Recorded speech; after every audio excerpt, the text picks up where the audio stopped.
আলু, পটল, ঝিঙ্গা। যারা আমার ভিডিওতে লাইক দেয় না তারা সবাই রোহিঙ্গা।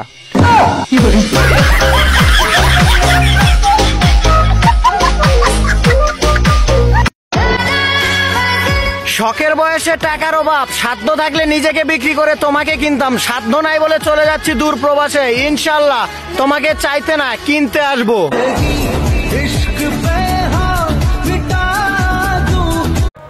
আমি জানি বাংলাদেশে থাকতে আমি আমার স্বপ্ন পূরণ করতে পারবো না।